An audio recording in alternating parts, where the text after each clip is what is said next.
What is up, wrestling fans? Welcome to the Smark Out Moment Smack Talk podcast. This is going to be another edition of Call the Spot on the Card, where we rank 5 different superstars on a scale from main event, upper mid-card, jobber, and eventually the bottom of the rung, released. As always, I am your host, Tony Mango, and joining me on the panel for this episode, on the mic, we've got Stephen Wago. I'm back. I'd say I'm better than ever. That'd just be factual. You're also in Pog form. It is true. I am in pug form. We also have Sean Walker. What's with all the negativity recently? Let's be more positive. Yeah, fuck negativity, man. Oh, that's being negative. Well, for anyone that, since I wasn't on the episode, I'll just go ahead and say that I thought the Royal Rumble was pretty much a show. But, yeah, people are entitled to their opinion. Quit your bitching. We've discussed before we started recording here that Wago was more positive on the Royal Rumble, but that he also agrees that he's not very positive. Yeah, like for everyone that said that I need Wago back to bring Tony to a level area, Tony's probably the most neutral one of us. I'm shit on everything. I'm fucking pissed off all the time. I think there might be some Swedish in me. Neutral Sweden. Isn't Switzerland pretty neutral too? Well, nowadays probably not. Nowadays probably everybody's just kind of like pointing guns at each other and stuff. That's happens. The American way. All right, guys. Well, I started this off by telling you that Call the Spot is that ranking system. If you've never checked out a Call the Spot before, it's pretty simple. That's how it goes. We just start from the bottom and we work our way up and talk about which ones we're going to be putting in that position. You have to put one person in that spot no matter what. You can't double up. You can't decide that you're going to replace somebody with something else. That's what makes it difficult. And usually we've had episodes where it's been like, okay, well, we all going to pick this one for the bottom and then this one for the top. And it's just a matter of like changing the mid-card around or something like that. I got a feeling that this one might be a little bit different because when I was doing my list, this was pretty hard for me to do. And Wago, you said that you thought that this one was a little bit difficult too. Yeah, definitely, because even if these guys right now aren't main eventers, every guy on this list has the potential to be a championship holder, if not tomorrow, 5 years down the line. That everybody on here has got an upside. Yeah, there's definitely positives for everybody. It's not like those lists where it's like, okay, well, one of the people is like the Great Khali or something. Okay, well, fuck that guy. These are all, with variations, they're all damn good performers in certain capacities. So I got a feeling we're not going to be doing the same things here. Oh, sorry, my fucking thing broke up. I didn't mean to cut you off. That's fine. Go ahead. There's like one guy on here where I think like he probably has the least upside, but it's such like a novel. It's such like a maybe. I don't know. Even that, I think I know who you're going to go with when it comes to that, and I don't have that situation. So for the people that we're going to be picking from, we always have 5 people to pick from because that's a 5-point setup, so that's why we got to do it that way. And the Elimination Chamber is going to be happening not this Sunday, but Sunday after that. And that has the WWE Champion John Cena and 5 challengers. So why not go ahead and do the 5 people that are challenging John Cena for it? Because John Cena is just going to sit this one out. Fuck him. And if we had an honorary 6 category, then we would do that, but we don't have a 6th one. Although, if you can think of a 6th category that we could do for the future episodes, drop it in the comments below. And the same thing for your opinions of what the different rankings should be. Remember to do that while we're going along here, and tell us what you think about what we're doing. So, you can't think of a 6th category? Main event, upper main event, main event, upper mid-card, lower mid-card, jobber released. Isn't that, wait, what was the other one you just added? Lower mid-card. That's a thing. They used to have a lower mid-card title. Yeah, they could just have a lower mid-card. Or maybe even like Legend Hall of Fame status kind of a thing. I mean, if you want to think about it, cruiserweights are all lower mid-card, guys. That's true. Yeah, maybe we'll add a lower mid-card sometime. Yeah, right now, we've got 6 people. Let's do it, Tony. I ain't changing my list. Although it probably would be pretty easy to just insert it. But the 5 people that we're picking from this time in alphabetical order, as far as like their first names go: AJ Styles, Baron Corbin, Bray Wyatt, Dean Ambrose, and The Miz, who can be last when the alphabetical comes for T for the or M for Miz. So you lose on both those chords. Let's start with the bottom, though. Released. Wago, who you got? Now, let me say this beforehand. I think this guy has a huge upside there. But he's such an unknown entity right now that I have to put Baron Corbin in this spot. I knew it. He's constantly improving, and I think he's actually going to be one of these guys that stick around the company for a good 10 years by the time his career's done. And I think he's going to hold a couple of main card titles. Not just IC, but World Championship. But right now, compared to who he's up against, I have to release him. There's definitely an argument for that. Who do you got, Sean? For me, I'm going with the people who I like, who I least like to watch. So for me, the person that I hate the most to watch in the ring and on the microphone, I would have to release Dean Ambrose. Ooh, I did not see that one coming. Not a fan of Dean Ambrose. I was a fan of him back in the Shield, but ever since he broke up with the Shield, I just really don't. I just don't like him. Sorry, Dean, you get in the can. See, I'm going Bray Wyatt. And I know that the first thing that people are going to think is, oh, he's just mad about the whole Royal Rumble thing. Not the case. I do think that there's an upside to Bray Wyatt, but when you compare him to the other people here, he's the person that has made the least amount of progress to me. He's actually gone downhill multiple times, and it's gotten to a point where, like, a couple of years ago, I wanted him to win a world title. I wanted him to be, like, the next Undertaker. I wanted him to be this main event guy. And then he just kept doing the same exact promo. And I get that you would want to do similar promos for similar gimmicks, and The Undertaker has been doing very similar promos for years and years and years. But he changes it up a little bit more than Bray Wyatt does, especially for having done it for 20 years. Bray Wyatt's only been there for a couple, and he repeated himself within the first year multiple times. And then it became just a joke that we were doing, where everything was just like, hey, man, let's just ramble about the fucking world, and, oh, man. Well, yeah, I mean, I think my Facebook gender still is from him, because I was just going, fish dribble cabbage, man. Yeah, it's like rambling just random words off, and yeah, I get exactly what you're saying.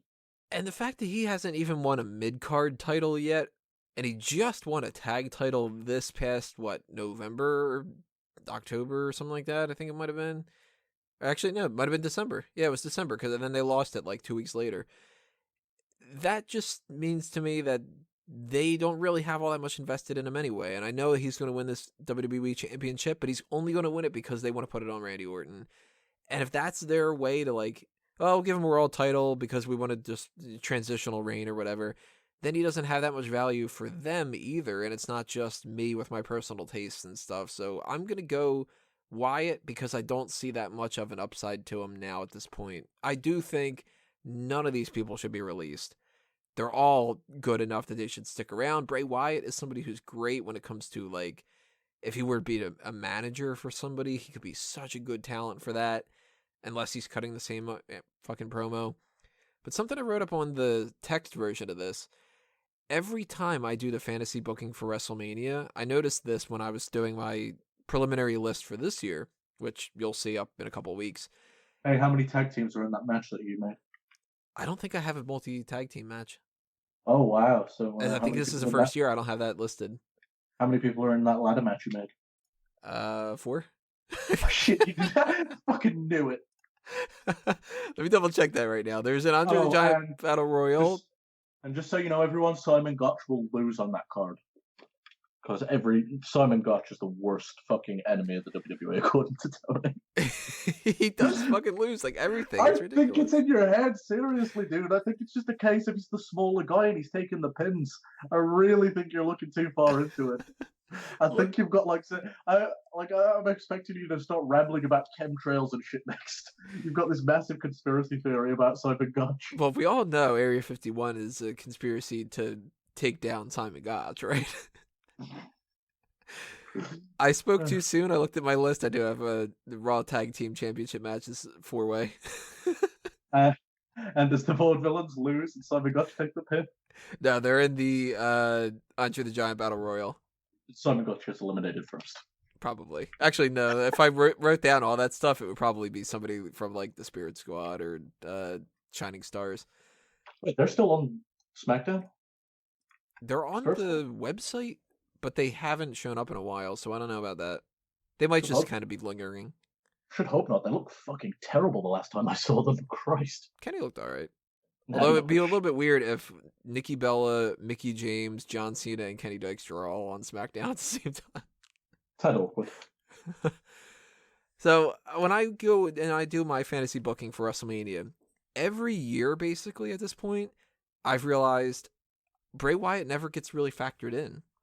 This year, I'll give a little bit of a spoiler. I had it set up that I would have done a triple threat for the Wyatt family, but that's a mid-card match for me. And he's usually in the Andre the Giant Memorial Battle Royal for me. It's like I never really prioritize him. So if I'm going to put him in the same spot that I put Darren Young and Bo Dallas and Golden Truth and all that, I can't put him anything other than released on this list. So sucks for you, Bray Wyatt. But I will piggyback off of that and say I went with Baron Corbin for my jobber. And it's disappointing because I don't want him to be a jobber. I think he has a big upside, like you were saying, Wago. But the other people are just more tried and tested. And it just becomes a matter of you weigh their upsides and Baron Corbin's. Like you said, he might not pan out the same way that those people did. And at that point, I'm more willing to risk jobbing him out than the other three. He could become one of the biggest main eventers of all time. He could just be a fucking jobber. He's such an unknown quantity. Mm-hmm. That's why I kind of like watching him too. Yeah, he's fun to see the progression because he has improved so much. That's the coolest thing about him is you don't see a little bit of he's getting better there and there. It's like you'll watch him for a while and then you'll just notice something clicked, and then something else clicked. Be it just motions to the crowd, be it selling, be it a new move, be it the way he moves around the ring. That guy has got a huge upside. I hope they don't squander him. Do you watch Talking Smack? Nah, I barely watch Raw, man, and I'm so down on the product right now, and I knew I would be as soon as the draft happened. Every time Baron Corbin is on Talking Smack, he's gold. I hear the Miz is doing good work on there too. Yeah, he does really good. Both of them are doing really good. Because he just kind of goes off, and Baron Corbin does the same thing. They'll be like, what do you think is next for your career? And he's like, fucking world championship. Why don't you give me a shot, you jerks and stuff? Like, it's so good. And then they make it like awkward the times that I have seen him speak is that he gets that he's a heel. A lot of people don't get that they're a heel anymore. It's like generic answer, mean face. Yeah, and then the little chuckle smile thing that people do. Sasha Banks does that all the time. It pisses me off. Like, honestly, I'll say it. Seth's one of the fucking worst personalities they have in the company. He's overrated for sure. His character's dirt. And honestly, now that his in-ring work's gone and people don't like to hear it, Seth's in-ring work fucking is definitely diminished from that first injury. Mm-hmm. He's way slower than he used to be, and he's lost that bounce. Yep. I don't even think there's an argument for it. He definitely has. Oh, I've heard people saying it's, what are you talking about? He's just a hater. I'm like, no, he's definitely lost it. And he's an example of one of those guys where he just didn't get how to be a heel. He just went, The last is pretty on point, man. That was a pretty good line. So, my jobber was Baron Corbin. Sean, who you have for your jobber? My jobber is the guy you released, Bray Wyatt, for near enough the same reasons. He cuts the same promo. He's kind of boring, kind of dull, kind of tedious. And that's why he would be my jobber of this group. So you and I have the same two bottom people, just switched a little bit. And you have Dean Ambrose. That's right. But you had Wago. You had Baron Corbin as your released. Who's your jobber? My jobber, and I don't like saying this because I'm actually a fan of the guy. He's just really pissing me off. Dean Ambrose. I wanted him to be a WWE champion for the longest time. He was the coolest character. He had so many things that made me laugh about him, and he's actually got a lot of that back since he went away from that role. But fuck me, he was a terrible WWE champion. He's probably the worst of that year. He was absolutely dry personality-wise, and I don't know if they were asking him to be more serious, and that's just how it panned out. But he lost his edge. And if that's main event Dean Ambrose, then why should I even invest in him in the mid-card? Let him be a jobber to the stars. I'll get like to Dean that. Ambrose, but it's just he was an absolute flop as a main eventer. I was dumbfounded by it, and to be quite honest, his US title run wasn't much better. Yeah. I'll get to that when I get to him, because he's up higher on my list. Well, obviously, because I haven't talked about him yet, but that's kind of how that goes, right? I have the same kind of opinion towards something, but I also have sort of a fix, kind of a little bit. And I know people are going to be pissed off at that because Ambrose has got a huge following, and for a good reason. At his best, that dude is fucking awesome. And that's why it's so dejecting to watch him flounder when he got up there. Back when he was in the final two in the Royal Rumble against Triple H, that was so cool. And when he had that match with Triple H at Roadblock, it was so much fun. I think a lot of that would have been fixed if they actually went with him in the main event picture, but maybe not. Maybe that would have just been a mistake because if he ended up being the same champion that we ended up getting. I don't know, but jobber. I think it probably still would have turned out about the same. That's something that, I'll piggyback on that. Not piggyback on that. I'll put a linchpin on that for right now, but. Oh man, I want to eat Babe Pig. Oh man, Babe Pig in the City probably so fucking good. Although it's questionable what would be better, the ham, the pork, the sausage, I want the bacon. I've just got a real I don't know why. For some reason, Babe Pig, I think the bacon would be the best part. Like in your in-house sizzling in the pan. Oh yeah, give it to me. Leave your comments below. Tell us what part of Babe Pig in the City you think would taste best. And don't ask us how we got onto this before the show, because I don't even fucking think we know. I don't have a fucking clue. Or clue. Oh wait, it was Sean said that he was ready and called me Babe for some reason, and then I said Babe Pig in the City. And then I think it was Uego, was just kind of like, oh man, I would so eat that pig, and we all agreed. I wouldn't just eat that pig. I would eat the fuck out of that pig. Yep, demolish it clean. This is why the All Talk Show is going to try to be making a resurgence eventually, everybody. So we can have discussions about this. Mid-card is where we're on now. Now let's go snake style. Wago, who's your mid-carder? My mid-carder is Bray Wyatt. And I know a lot of people are down on him. I'll gladly admit his in-ring work is not up to par. But at the same time, you don't need to be the best in-ring worker to be a main eventer in WWE. That's quite clear. That Bray's the type of guy that would have been a world champion multiple times if his body didn't let out on him and he got injured. There's been multiple times where he's been the hottest act in the company. The feud with Daniel Bryan, he was fucking on fire. I love that shit. That's when he should have won. Remember the segment in the cage where Daniel Bryan turned on him? Say what you want about Daniel Bryan being over, but Bray Wyatt was a catalyst for that too. Remember when he was teasing turning babyface and he had that stare down with Roman and everybody was really, really excited for that. And again, he got injured and it got fucked up. And that's why I'm putting him in the mid-card, because whilst he has all the attributes, maybe not the in-ring work, to be an upper mid-carder or potentially be a main eventer, he keeps getting injured. It makes him unreliable.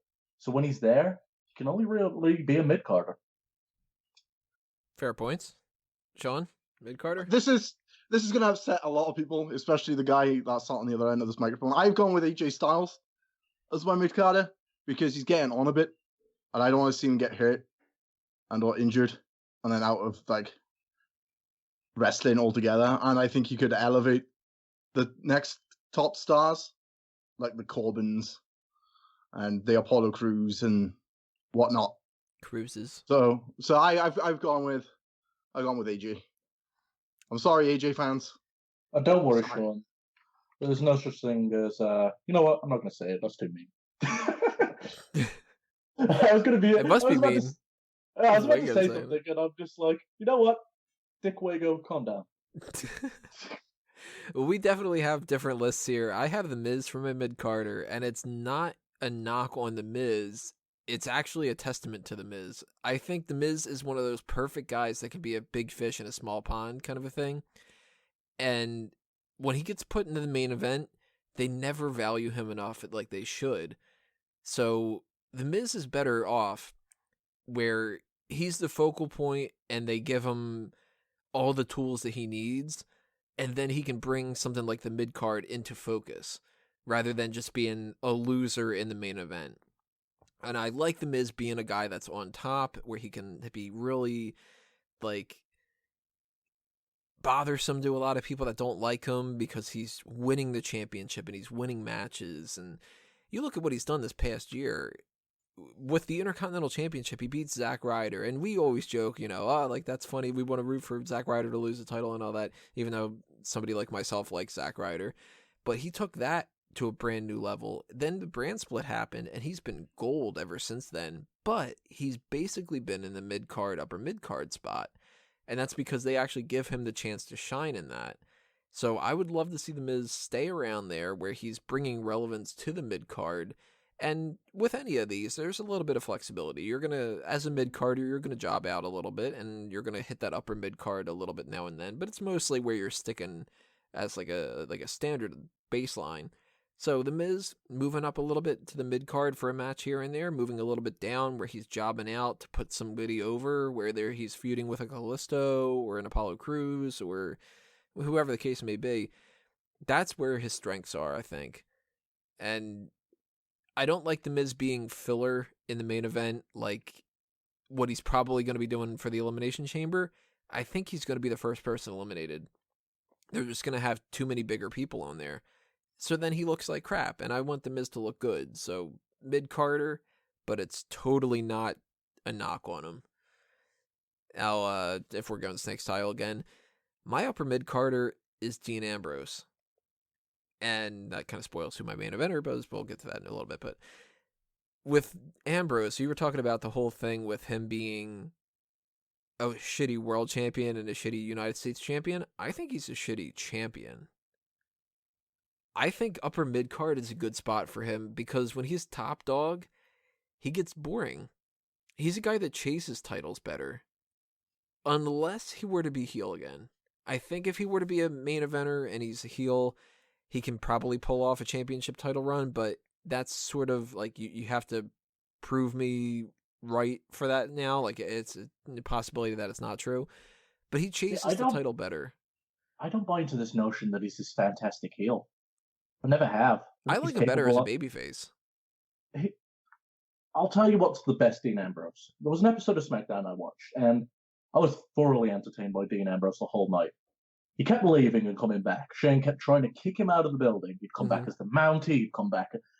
Me and Jonah were laughing, like legitimately laughing out loud. And that rarely happens to me when I watch a WWE product.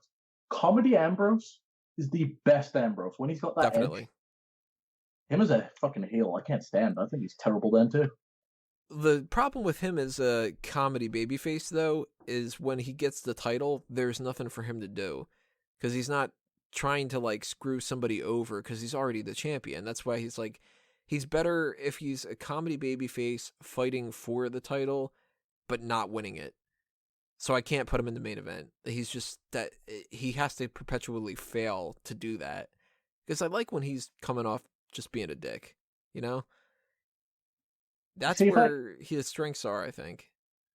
I think the only way I could put him any higher than mid-card for me now would be... I know it's going to sound ridiculous, book him like Austin, and I don't mean he just beats everybody. He just doesn't give a fuck and he does what he wants. That was why I enjoyed Dean Ambrose on that segment. When he's just fucking with people, it's funny. I think he legitimately gets under people's skin in real life because definitely. It comes across on camera. Look at the Stone Cold podcast. That Ambrose, that fucking... You know Austin, he was basically just fucking around with people, spraying them with beer, tying them up to chairs, kidnapping them. That shit's great. That's the type of stuff that Dean Ambrose needs to do. He needs to be this outrageous character, and if he's not doing that, then honestly, he might as well not be doing anything. So that's my upper mid-carder. I'm going to get to my main eventer a little bit later on. Wego, who is your upper mid-carder? My upper mid-carder is The Miz. I think The Miz is one of the greatest talents and most underutilized talents they've had. They're finally starting to realize the error of their ways, and that is one of the few benefits of the draft, is that certain guys that got overlooked get a chance, and the Miz is one of those people that deserved a chance. Fantastic mid-card champion, and honestly, I loved his WWE title run. One of my favorite WWE champions. However, due to past booking, and I don't think it can be corrected even with 5 years of solid booking, he comes across very beatable. Mm-hmm. Even if you booked him with the biggest win streak, I would never, ever, ever buy him as a legitimate tough guy.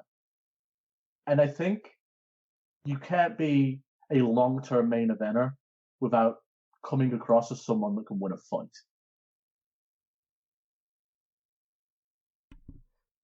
John, that rounds you out. Upper mid-carder, who you got?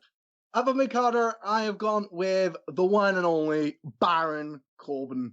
I feel like a proud father at this point when it comes to Baron Corbin and his career. I don't know why. Probably because I said he was my one to watch all those years ago. And then the following year you turned on him because he got booked badly. You're full of shit. Yeah, but as of late, they're doing some good stuff with him. He's a shining star, a glimmer of hope. I'm talking smack. It's one of the many reasons. Oh, those guys are terrible.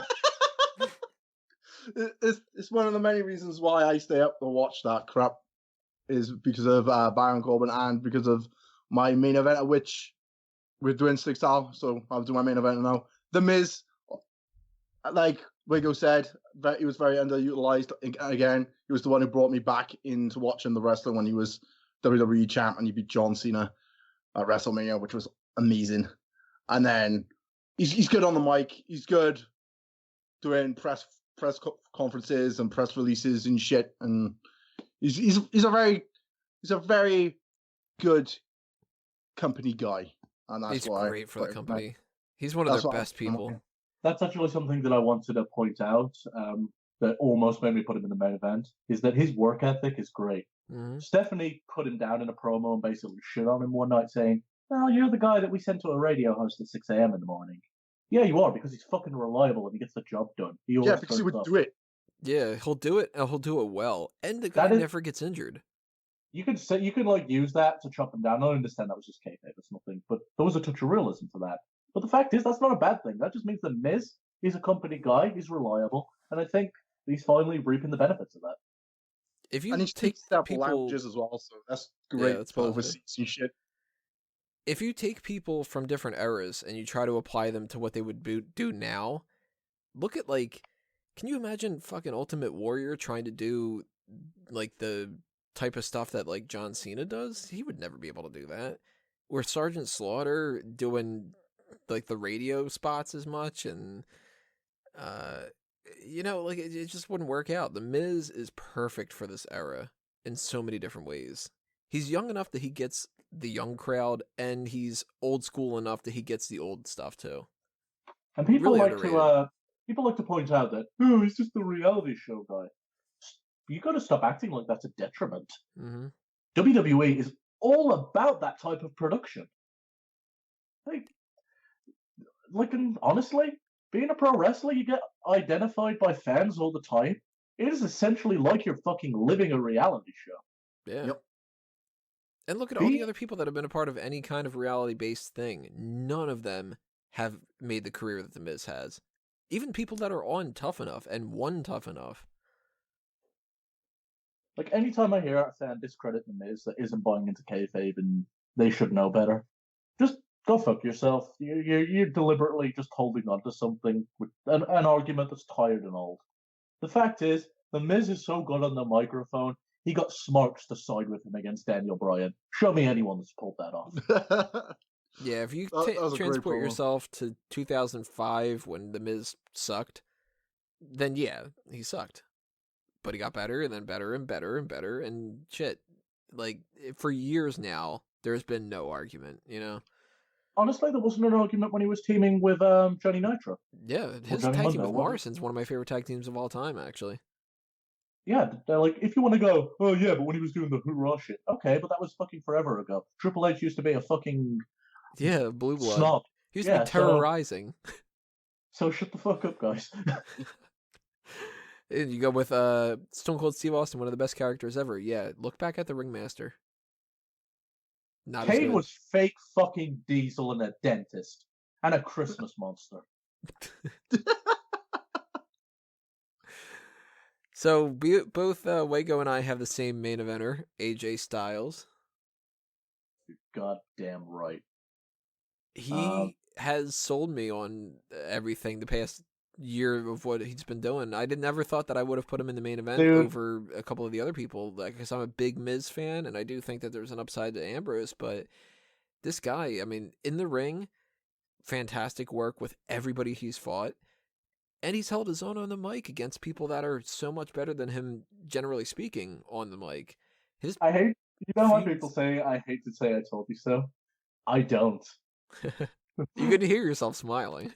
Oh, trust me, I've been, sometimes, but I'll just be sitting in the living room with Janet and I go, I fucking told him. And she'd be like, what? AJ Styles. Told you he was the best in the world.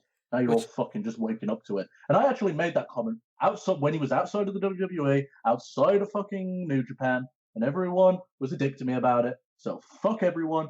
AJ Styles is the best wrestler in the world today. And I'll go as far as this. Maybe not on the microphone and character-wise, he's a better in-ring worker than Shawn Michaels. I'll disagree with that, but I don't think Shawn Michaels could have adapted to the Japanese style. I don't know, maybe not.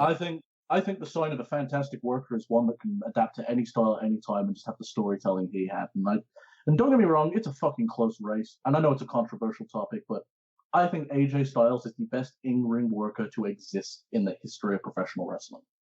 One thing I do think is funny is they've proven now everybody from TNA that moves over is better in WWE. Samoa Joe's been better. Bobby Roode is doing great. And you know what annoys me is I've seen so many people that were fucking super anti-TNA, and that's fine. But they were anti-TNA to a point where they were insulting the guys that worked there. At one point in time, TNA had the best roster in professional wrestling. Yep. That 05-06 period, they had the best in-ring talent.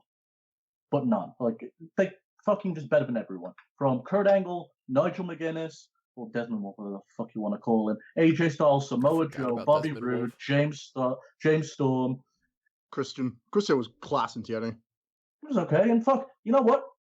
All the Braden Walker jokes aside, when he was in TNA and wrestling with America's Most Wanted, that guy was fucking awesome.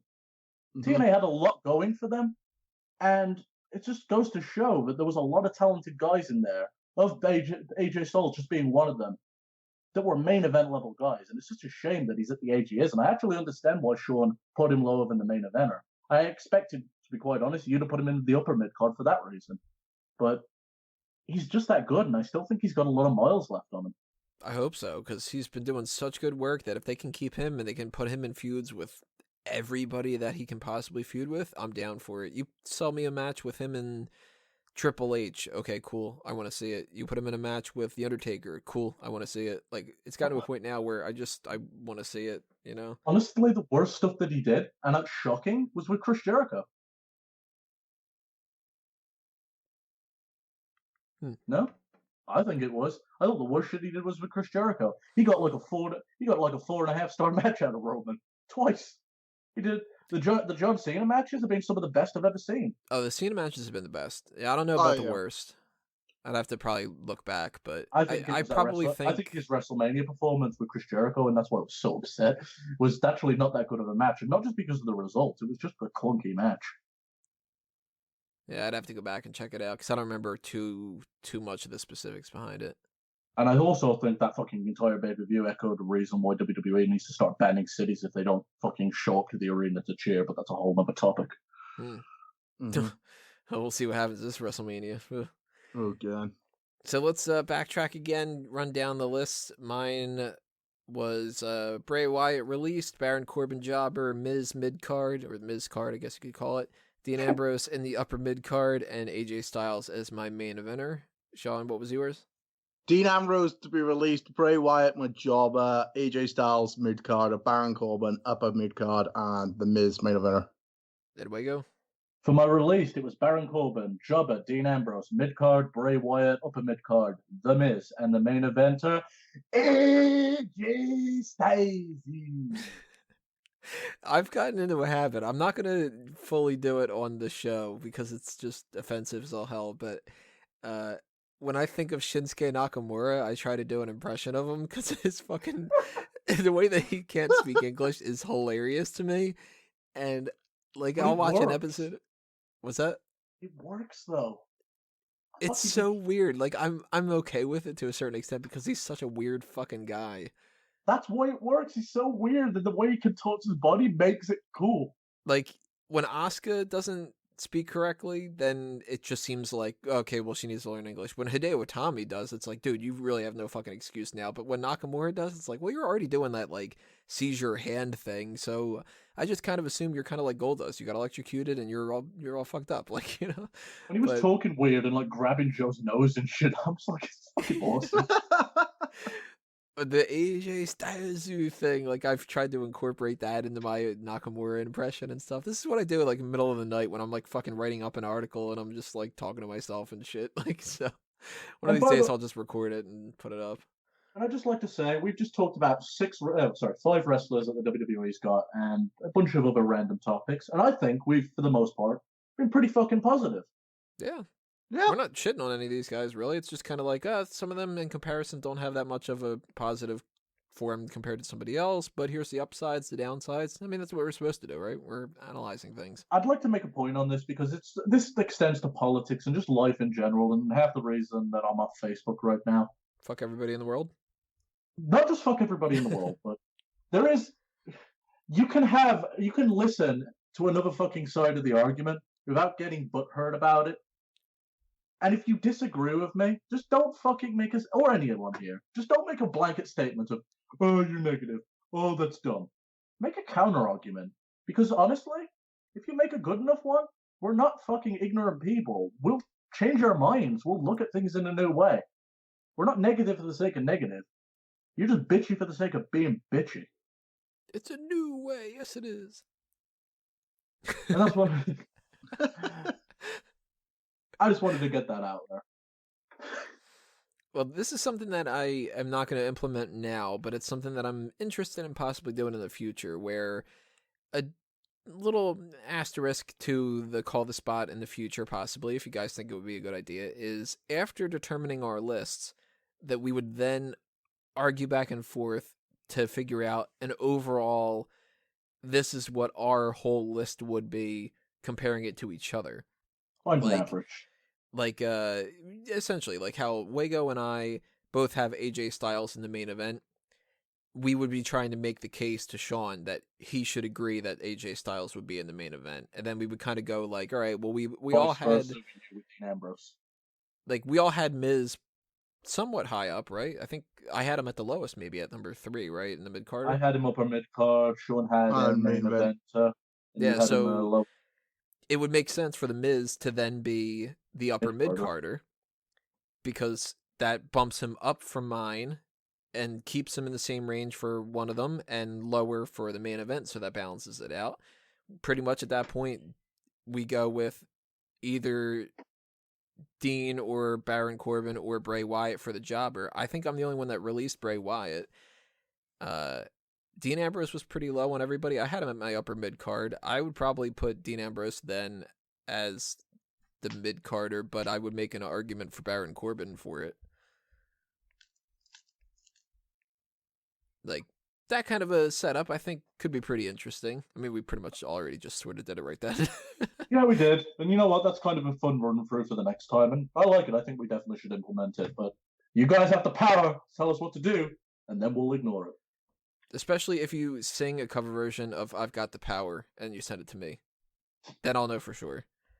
It wouldn't be the first video with someone singing that you've ignored. That is so true. Alrighty, everybody. Well, that is our call to spot. The only thing left for us to do is just throw out some plugs. So, Wago, anything you want to promote? So I've been missing from here for a while, so if you want to keep in touch with what I'm doing, the only social media platform you're going to find me on right now is Twitter. You can follow me at Stephen Wago. Stephen is spelled with a PH, and Wago is WAGO. I'm planning on starting to do a bit of vlogging on YouTube. Honestly, don't know if I'm going to stick with that. I'm going to see if I enjoy it. I've never done it before. If you want to find me on YouTube, it's the same thing again, Stephen Wago. If you need to find me, it is Stephen Wago. Sean? Shaughnessy2K37 on the Twitter machine. And yeah. That's about it. Eventually he'll change it. Like if I we said, bug him enough. Like I said, I'll change it when John Cena goes either ginger or bald. There you go. That is weird. His eyebrows are turning ginger and his head is totally gone bald. You're not allowed. I know, right? Yeah, that's fucking weird, right? His hairline during the Royal Rumble was so distracting for me. I was like, just get rid of it, dude. That didn't bother me too much, but sometimes he comes up to the camera and it's fucking holy carrot eyes. That's so funny. So many people brought that up. I didn't notice it, but I'm watching it with Dace and a bunch of other people, and they're like, in one shot, everybody just went, "Holy shit, is he fucking bald now?" Then I was like, "Wait, what?" Because Yeah, and Eric Badger's a douchebag that no one likes. Yeah, what? Don't talk about Eric like that. Yeah. All right. Well, my plugs, obviously, if you guys have not subscribed to the YouTube channel, do that already, and make sure you also hit that little bell icon. It's going to give you the notifications for any time that we upload new videos. And if you don't get any kind of notifications through YouTube like that, if you're maybe listening to the iTunes or Stitcher, you can also check us out on Facebook and on Twitter and on the website itself, the RSS feed. All those are different ways that you can get notified of any new posts on the website or anything else like that. And the same thing for the outside interference articles that I write, because I still do that kind of stuff. Only Wrestling News and Bleacher Report and Sportskeeda. I've been writing for them a little bit recently, so go check out those articles too. In the meantime, go check out Fanboys Anonymous. I've been actually doing some decent content on there recently. Oscars stuff is coming up. We got Power Rangers coming up, so we're probably going to do a fan tracks for that if you want to hear us talk about the Power Rangers stuff.